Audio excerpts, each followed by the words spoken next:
Cadet college ভর্তি পরীক্ষা অনেক ইম্পর্ট্যান্ট একটা পরীক্ষা, যেখানে 300 মার্কের প্রশ্ন হয়ে থাকে এবং 3 ঘন্টার মধ্যে সেটা লেখাটা কমপ্লিট করতে হবে। তো ষষ্ঠ শ্রেণীর শিক্ষার্থীরা পরীক্ষা অংশগ্রহণ করে, তারা যদি চান্স পায় ফাইনালভাবে তারা ক্লাস 7-এ গিয়ে ভর্তি হবে।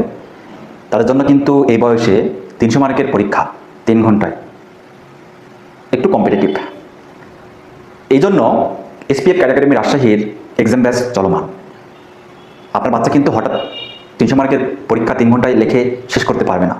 তার জন্য একাধিক পরীক্ষা দেওয়ার প্রয়োজন বলে আমি মনে করছি।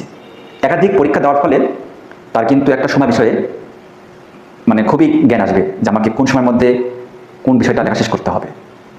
এই জন্য ক্যাডেট কলেজ ভর্তি পরীক্ষার আগে পরীক্ষাটা অনেক গুরুত্বপূর্ণ।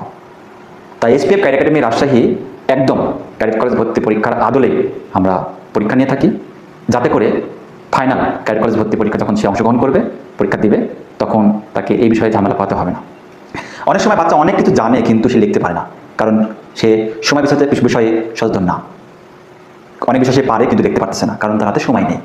এই জন্য আমি আপনাদেরকে উদাত্ত আহ্বান জানাবো, যারা ক্যাডেট কলেজে আপনার বাচ্চাকে পড়াতে চাচ্ছেন, অনেক স্বপ্ন দেখেন, তাদেরকে আমরা আহ্বান করবো যে আপনারা অবশ্যই এসপিএফ ক্যাডেট একাডেমি রাজশাহীর এক্সাম ব্যাচে দ্রুতই এনরোল করুন। আসসালামু আলাইকুম ওয়া রাহমাতুল্লাহি ওয়া বারাকাতুহু।